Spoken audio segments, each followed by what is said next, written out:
7 months and 15 days later, he had achieved a perfectly defined hairline with voluminous hair growth across the scalp, जिस वजह से अब उनके looks sharper, youthful और energetic लग रहे थे और पर्सनालिटी में कॉन्फिडेंस क्लियरली रिफ्लेक्ट हो रहा था। लेकिन जरा थोड़ा रिवाइंड करते हैं। जब पार्ट ने फर्स्ट टाइम क्लिनिक विजिट किया था, तब वो कुछ ऐसे नजर आ रहे थे। हेयरलाइन शिफ्ट होने की वजह से फॉरहेड वाइड नजर आ रहा था और फेशियल फ्रेम अनबैलेंस्ड लग रहा था। हेयर थिनिंग की वजह से उनकी ओवरऑल अपीयरेंस डल हो गई थी। अगर आप भी अपने लुक्स में ऐसे ही चेंजेस नोटिस कर रहे हैं, तो आज ही हमारे एक्सपर्ट्स के साथ कंसल्टेशन बुक करें। आज की इस वीडियो में हम आपके साथ पार्ट की complete hair transplant journey share करने वाले हैं। कैसे उनकी हेयरलाइन डिजाइन हुई, किस स्ट्रैटेजी के साथ ग्राफ्ट्स इम्प्लांट किए गए और कैसे मंथ बाय मंथ उनकी हेयर ग्रोथ डेवलप हुई। साथ ही पार्ट अपना ऑनेस्ट एक्सपीरियंस भी आपके साथ शेयर करेंगे। सर्जरी से पहले क्या कंसर्न्स थे, प्रोसीजर के दौरान कैसा फील हुआ और क्या वो अपने रिजल्ट से सेटिस्फाइड हैं। तो वीडियो के एंड तक बने रहिए, क्योंकि इस वीडियो में आप यह भी जानेंगे कि सर्जरी के बाद पार्ट ने कौन कौन से प्रिकॉशन स्ट्रिक्टली फॉलो किए, जिनकी वजह से उन्हें इतने नेचुरल और अमेजिंग रिजल्ट्स मिले। तो चलिए पहले पार्ट से जानते हैं कि उनका हेयर फॉल कैसे स्टार्ट हुआ और इसे प्रिवेंट करने के लिए उन्होंने क्या क्या ट्राई किया। My name is पार्थ सत्यवली और हेयर फॉल प्रॉब्लम में लास्ट 1-2 ईयर से मैं नोटिस कर रहा हूँ कि धीरे धीरे मेरे हेयर फॉल काफी हेयर मेरे डैमेज हो रहे हैं और प्रॉब्लम हो रही है। तो इसके लिए मैंने रेमेडीज में कुछ हेयर विटामिन, अलग टैबलेट्स वगैरह भी यूज करी थी, बट उससे ऐसा कोई मुझे रिजल्ट मिला नहीं। तो फिर लास्ट ऑप्शन मैंने हेयर ट्रांसप्लांट का ही ऑप्शन अडॉप्ट किया है। हेयर लॉस मैंने स्टार्ट किया था कि जब मेरे क्राउन एरिया में पैचेस होने लग गए थे काफी, और हेयर लाइन भी मेरी काफी डैमेज होने लगी थी, तो मैंने फिर नोटिस करना शुरू करा था। कंसल्टेशंस काफी स्मूथ थी, सारे डाउट अच्छे से उन्होंने क्लियर करे हैं। 28 अप्रॉक्स उन्होंने ग्राफ बताए हैं कि 2800 अप्रॉक्स मुझे ग्राफ मेरे को इम्प्लांट होंगे। रेस्ट सर्जरी के टाइम पे जब वो स्टिल्स करेंगे तब पता चलेगा। Hope for the best. Part की बॉल्डनेस नॉरवुड ग्रेड 2 स्टेज की थी। इसमें इनकी हेयरलाइन एम शेप में रिसीड हो चुकी थी और टेम्पोरल साइड से काफी पीछे चली गई थी, जिस वजह से फ्रंटल एरिया साइड से कंप्लीटली बॉल्ड नजर आ रहा था। फ्रंट से भी हेयरलाइन की पोजीशन थोड़ा शिफ्ट हो गई थी, जिस वजह से पेशेंट का कंप्लीट फेशियल फ्रेम इम्बैलेंस लग रहा था और फॉरहेड वाइड नजर आने लगा था। फ्रंटल टफ्ट और रिमेनिंग एरियाज में हेल्थी हेयर ग्रोथ विजिबल थी। डोनर एरिया भी हेल्थी और डेंस था, जो हेयर ट्रांसप्लांट सर्जरी में इंपॉर्टेंट रोल प्ले करता है। अगर आप भी हेयर फॉल से परेशान हैं और बेस्ट गाइडेंस लेना चाहते हैं, तो अभी हमारे एक्सपर्ट्स के साथ कंसल्टेशन बुक करें। डॉक्टर से कंसल्ट करके अपने बॉल्डनेस ग्रेड और हेयर लॉस पैटर्न को अच्छे से समझने के बाद पार्ट की जर्नी का नेक्स्ट स्टेप स्टार्ट हुआ, प्लानिंग और हेयरलाइन डिजाइन। इसमें सबसे पहले पार्ट के हेड को शेव किया गया ताकि अफेक्टेड एरियाज और थिनिंग जोन्स को बिना किसी ऑब्स्ट्रक्शन के एक्यूरेटली एनालाइज किया जा सके। इसके बाद स्कैल्प को मेडिकेटेड क्लेंजिंग सॉल्यूशन से क्लीन किया गया। इसके बाद हेयरलाइन डिजाइन का प्रोसेस स्टार्ट हुआ, जिसमें पार्ट के फेशियल फीचर्स, फॉरहेड प्रोपोर्शन और एज को कंसिडर करते हुए ग्लबेला पॉइंट से प्रिसाइज डिस्टेंस मेजर करके एक कस्टमाइज्ड हेयरलाइन डिजाइन की गई। हेयरलाइन के साथ अफेक्टेड फ्रंटल एरिया को भी केयरफुली आउटलाइन किया गया। यह मार्किंग सर्जरी के time as a road map use होती है। हेयरलाइन डिजाइन फाइनलाइज होने के बाद सर्जरी स्टार्ट हुई, जिसमें सबसे पहले रेसिपिएंट और डोनर एरिया में एनेस्थीसिया इंजेक्ट किया गया ताकि प्रोसीजर कंप्लीटली पेनलेस रहे। Once anaesthesia took effect, slits were created. Hairline zone में स्लिट्स को क्लोज पैकिंग में इरेगुलर पैटर्न में क्रिएट किया गया था ताकि हेयरलाइन नेचुरल लगे। फ्रंटल एरिया में डेंस लुक क्रिएट करने के लिए भी स्लिट्स को क्लोज अलाइनमेंट में क्रिएट किया गया था ताकि फुलर लुक क्रिएट हो। स्लिट्स क्रिएट होने के बाद QHT टेक्निक को फॉलो करते हुए एक्सट्रैक्शन एंड इम्प्लांटेशन का प्रोसेस स्टार्ट हुआ, जिसमें डायरेक्शन, एंगल और डेप्थ का खास ध्यान रखा गया। सर्जरी 8 to 10 आवर्स में कंप्लीट हुई, लेकिन सर्जरी के बीच पार्ट ने अपना एक्सपीरियंस भी शेयर किया। चलिए उनसे जानते हैं कि how is his surgery going and how he is feeling during the procedure. आज भी कंप्लीटली अभी तक बिल्कुल कंफर्टेबल फील कर रहा हूँ। पेन है, लेकिन इतना पेन नहीं है, पेन बेरेबल पेन है। बाकी कंप्लीटली बात सुनी जाती है, सब कुछ हो रहा है। जहाँ पे पेन हुआ भी तो उन्होंने कंप्लीटली सुना कि अच्छा यहाँ पे पेन हो रहा है। बीच में रेस्ट भी दिया, तो सारी चीज़ें अच्छे से और स्मूथली हुई। अब आगे के लिए भी मैं रेडी हूँ, तो अब फाइनल बाद में मिलते हैं, आगे मिलते हैं। सर्जरी के टाइम इम्प्लांटेशन हेयरलाइन और फ्रंटल जोन के नेचुरल रिक्वायरमेंट्स के अकॉर्डिंग प्लान की गई थी। हेयरलाइन जोन में सॉफ्ट इरेगुलर पैटर्न क्रिएट करने के लिए सिंगल और थिन हेयर फॉलिकल्स इम्प्लांट किए गए थे, जिससे किसी भी तरह का artificial straight line effect create न हो। फ्रंटल एरिया में जहां डेंसिटी का रोल ज्यादा होता है, वहां डबल और ट्रिपल हेयर फॉलिकल्स इम्प्लांट किए गए थे ताकि फ्रंट से डेंस, फुलर और बैलेंस्ड लुक डेवलप हो। इस केस में टोटल 2800 ग्राफ्ट्स इम्प्लांट किए गए थे, जिन्हें पेशेंट के सेफ डोनर जोन से एक्सट्रैक्ट किया गया था। डोनर एरिया की अच्छी डेंसिटी और हेयर क्वालिटी की वजह से ग्राफ्ट एक्सट्रैक्शन और इम्प्लांटेशन दोनों ही फेजेस स्मूथली एग्जीक्यूट हो पाए और डोनर एरिया में भी नेचुरल कवरेज मेंटेन रही। अगर आप सर्जरी के बारे में और डिटेल में जानना चाहते हैं तो कमेंट करें हेयर ट्रांसप्लांट। सर्जरी के बाद पेशेंट ने मल्टीपल टाइम फॉलोअप्स के लिए क्लिनिक विजिट किया था। फर्स्ट फॉलोअप के लिए पार्थ ने 1 मंथ कंप्लीट होने पर क्लिनिक विजिट किया था। इस स्टेज पर उनके स्कैल्प पर इनिशियल शेडिंग क्लियरली विजिबल थी।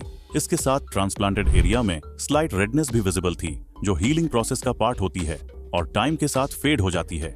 इस दौरान नेटिव हेयर फॉलिकल्स अपने नेचुरल ग्रोथ साइकिल के अकॉर्डिंग नॉर्मली ग्रो कर रहे थे, जिससे एग्जिस्टिंग हेयर की कंटिन्यूटी मेंटेन रही। पॉजिटिव पॉइंट यह था कि डोनर एरिया 1 मंथ में कंप्लीटली हील हो चुका था, बिना किसी कॉम्प्लिकेशन के। इसी फॉलोअप विजिट पर पार्थ ने अपनी फर्स्ट PRP थेरेपी भी ली।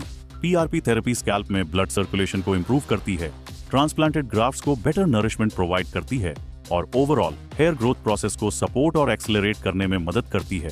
इसके बाद पार्थ ने 3 मंथ कंप्लीट होने के बाद क्लिनिक विजिट किया था और साथ ही अपना अब तक का एक्सपीरियंस भी शेयर किया था। चलिए जानते हैं उनसे कि क्या वो अपनी जर्नी से सेटिस्फाइड हैं। हेलो फ्रेंड्स, मेरा नाम पार्थ सत्यवली है।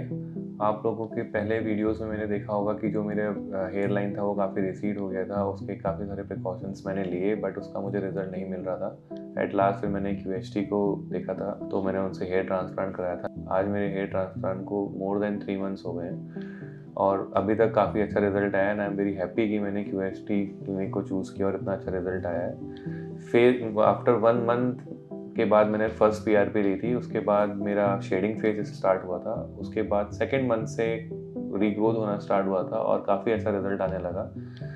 डेली बेसिस में जैसे मैं कम्प्लीटली अपने रूटीन्स करता था, वही सारे रूटीन्स कर रहा हूँ, वर्कआउट कर रहा हूँ, हर जगह घूम रहा हूँ, सब कुछ कर रहा हूँ। काफ़ी कॉन्फिडेंट फील कर रहा हूँ जब से हेयर लाइन फिर से प्रॉपरली ठीक हो गई है। कुछ मेडिसिन मुझको प्रिस्क्राइब करी गई थी QHT क्लिनिक से, वो मैं डेली बेसिस पे दे रहा हूँ काफ़ी। तो सारी चीज़ों से काफ़ी अच्छा रिजल्ट आ रहा है एंड आई होप कि आगे और अच्छा रिजल्ट आए। बाकी QHT में अभी तक मेरा एक्सपीरियंस काफ़ी अच्छा रहा है। From the first day to till this date query से रिलेटेड सारी चीज़ें वो अच्छे से एक्सप्लेन करते हैं, स्टाफ सारी चीज़ें अच्छे से एक्सप्लेन करता है, कनेक्टिविटी रहती है, टाइम टू टाइम बेसिस में फीडबैक्स पूछते हैं, स्टेटस पूछते हैं कि क्या कंडीशन है, कैसा है, फोटोग्राफ्स मांगते हैं। कम्प्लीटली QHT 24/7 आपके लिए अवेलेबल रहता है। बाकी आगे भी जो मेरी प्रोसेसेस होते रहेंगी, नेक्स्ट टाइम जब मैं फिर से PRP के लिए आऊँगा तो मैं फिर तब तक आपको फिर बताऊँगा कि उस आज से लेके वहाँ तक का मेरा क्या एक्सपीरियंस है। 2 मंथ्स कंप्लीट होने पर शेडिंग फेज ओवर हो चुका था, जो कि इस स्टेज पर पॉजिटिव और अर्ली रिस्पॉन्स है। इस विजिट पर फ्रंट से देखने पर स्कैल्प पर एक डिफाइंड और वॉल्यूमिनस अपीयरेंस क्लियरली नोटिस की जा सकती थी। इस स्टेज पर नेटिव और ट्रांसप्लांटेड हेयर का टेक्सचर पहले से ज्यादा मैच्योर और हेल्थी लग रहा था। यह हेयर्स आने वाले मंथ्स में और ज्यादा स्ट्रॉन्ग होंगे, जिससे स्कैल्प पर डेंस, यूनिफॉर्म और नेचुरल हेयर ग्रोथ डेवलप होगी। 4 मंथ कंप्लीट होने पर पार्थ की हेयर लाइन क्लियरली डिफाइन हो चुकी थी और उनके फेशियल फीचर्स को परफेक्टली फ्रेम कर रही थी, जिससे उनकी ओवरऑल अपीयरेंस बैलेंस्ड लगने लगी थी। फ्रंटल एरिया में भी noticeable voluminous hair growth visible थी, जो डेंसिटी के ग्रेजुअल डेवलपमेंट का क्लियर साइन था। इस स्टेज पर ट्रांसप्लांटेड और नेटिव हेयर बिल्कुल नेचुरली मर्ज हो रहे थे, जिससे किसी भी तरह का पैची या आर्टिफिशियल लुक अपीयर नहीं हो रहा था। हेयर टेक्सचर और डायरेक्शन दोनों ही नेचुरली डेवलप हुए थे। 3 मंथ्स में ओवरऑल स्कैल्प पर वॉल्यूमिनस हेयर ग्रोथ डेवलप हो चुकी थी, जो कि जनरली एक अर्ली और पॉजिटिव आउटकम है। यह प्रोग्रेस क्लियरली इंडिकेट करती है कि ग्राफ्ट्स अच्छे से रिस्पॉन्ड कर रहे हैं और अपकमिंग मंथ्स में और ज्यादा डेंसिटी एक्सपेक्ट की जा सकती है। इसके बाद पार्थ ने 7 महीने 15 दिन कंप्लीट होने पर फॉलोअप के लिए विजिट किया था और अपना एक्सपीरियंस भी शेयर किया। चलिए जानते हैं उनसे कि क्या वो अपने रिजल्ट से सेटिस्फाइड हैं।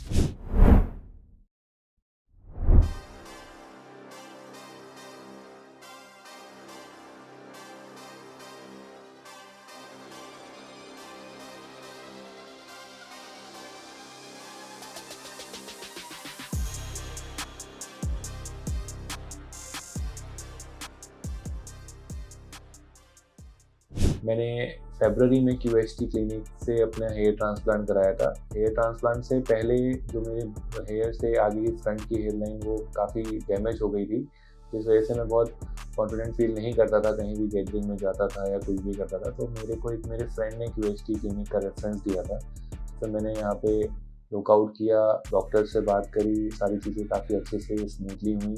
उसके बाद उन्होंने मुझे पर्सनली बुलाया, उन्होंने सारे चेकअप्स करे, डॉक्टर जितने भी चेकअप्स होने थे, ब्लड टेस्ट होने थे, वो सारे ब्लड टेस्ट हुए, क्या क्या प्रिकॉशंस मुझे लेने हैं, क्या प्रोसेस होती है, स्टेप बाय स्टेप बहुत अच्छे से सारी चीज़ें समझाई। उसके बाद मेरी सर्जरी हुई, फरवरी में मेरी सर्जरी हुई थी और काफ़ी स्मूथ सर्जरी हुई, काफ़ी फ्रेंडली बिहेवियर था सबका, डॉक्टर्स का भी, स्टाफ का भी, नर्सेस का भी, सबका कम्प्लीटली। और मेरे सर्जरी के बाद मैंने कुछ PRPs ली हैं। आज मैं 4th PRP के लिए आया हूँ और अभी तक काफ़ी सारी चीज़ें बहुत अच्छे से जा रही हैं। और जैसे आप सब देख ही रहे हो कि मेरा कितना अच्छा रिजल्ट आया है, मेरी पूरी हेयर लाइन काफ़ी अच्छी से आ गई है और सारी चीज़ें काफ़ी अच्छी हो गई हैं। और अब एक कॉन्फिडेंट फील होता है, कहीं भी मैं जाता हूँ, कोई भी गैदरिंग में जाता हूँ या कोई भी ड्रेसअप करता हूँ तो काफ़ी कॉन्फिडेंट फील होता है हेयर से। और बाकी आगे और वेट करते हैं कि कैसा मेरा और रिजल्ट आएगा, अच्छा आएगा। आजकल काफ़ी सारे हेयर ट्रांसप्लांट के क्लिनिक्स ओपन हो गए हैं जो हेयर ट्रांसप्लांट गारंटी देते हैं, विद इन अ मंथ बोलते हैं कि विद इन मंथ में आपके हेयर पूरे रीग्रो हो जाएंगे। काफ़ी ऐसे क्लिनिक्स हैं जो बहुत एडवांस बताते हैं। बट आप जहाँ से भी करा रहे हो, कहीं से भी करा रहे हो, कोई भी क्लिनिक को आप अच्छे से पहले रिसर्च कर लो, उनके जो रिजल्ट्स आए हैं, पहले प्रीवियस रिजल्ट्स हैं, वो 100% नेचुरल हैं, नहीं हैं, गारंटीड हैं या नहीं हैं, आप उनके बारे में रिसर्च कर लो। क्या वो टेक्निक्स यूज़ करते हैं, डॉक्टर्स कितने क्वालिफाइड हैं, कितने प्रोफेशनल हैं, वो सारी चीज़ें आप कम्प्लीटली कर लो कि जिससे इन केस आपके साथ ऐसा कुछ ना हो जो आप नहीं चाहते हो कि हो। और ऐसे काफ़ी चीज़ें हो रही हैं जो क्लिनिक्स काफ़ी मिसगाइड करते हैं पेशेंट्स को, जिनको ज़्यादा नॉलेज नहीं है। तो आप जहाँ से भी कराते हो एटलीस्ट उसको कम्प्लीटली पहले रिसर्च कर लो कि क्या डॉक्टर्स है, क्या बैकग्राउंड है क्लिनिक का, किस तरह से उसमें ट्रीटमेंट्स होते हैं, उनके प्रीवियस रिजल्ट्स क्या हैं, जिससे कि आपको आगे कोई इशू ना हो। इस स्टेज पर हेयर ग्रोथ और भी म्योर हो चुकी थी। ट्रांसप्लांटेड हेयर का टेक्सचर पहले से ज्यादा थिक, स्ट्रॉन्ग और नेचुरल लग रहा था, जो ओवरऑल स्कैल्प पर हेल्थी डेंसिटी का क्लियर इंडिकेशन था। हेयरलाइन अब शार्पली डिफाइन हो चुकी थी और फेशियल फीचर्स को परफेक्टली फ्रेम कर रही थी, जिससे ओवरऑल लुक यूथफुल लग रहा था। फ्रंटल एरिया के गैप्स अच्छे से फिल हो चुके थे और स्काल्प पर यूनिफॉर्म लुक क्रिएट हो चुका था। अब पार्ट अपने अकॉर्डिंग बालों को स्टाइल कर रहे थे और अपनी लाइफ को फुली एंजॉय कर पा रहे थे। न तो उन्हें सोशल एंजाइटी रही थी और न ही बॉल्डनेस का कंसर्न। कॉन्फिडेंस उनकी पर्सनालिटी का नेचुरल पार्ट बन चुका था। इनिशियली पार्ट का फॉरहेड वाइड और फेशियल फ्रेम इम्बैलेंस्ड लग रहा था, जिससे ओवरऑल अपीयरेंस डल लगने लगी थी। लेकिन अब उनकी शार्पली डिफाइंड हेयरलाइन, डेंस और नेचुरल हेयर ग्रोथ ने फेशियल बैलेंस रिस्टोर कर दिया है, जिससे अब वो एक बार फिर यूथफुल, कॉन्फिडेंट और वेल ग्रूम्ड लग रहे हैं। अगर आप भी पार्ट की तरह अपने लुक को हमेशा के लिए चेंज करना चाहते हैं तो आज ही हमारे एक्सपर्ट्स के साथ कंसल्टेशन बुक करें या फिर QHT क्लिनिक की अपने नियरेस्ट ब्रांच पर विजिट करें। हेलो फ्रेंड्स, अगर आपने अभी तक हमारे चैनल को सब्सक्राइब नहीं किया है तो प्लीज इस वीडियो को लाइक कीजिए, शेयर कीजिए और हमारे चैनल को सब्सक्राइब कीजिए। और ध्यान रहे बेल आइकन दबाना ना भूलें, जिससे हमारे हर वीडियो का अपडेट आपको समय समय पर मिलता रहेगा।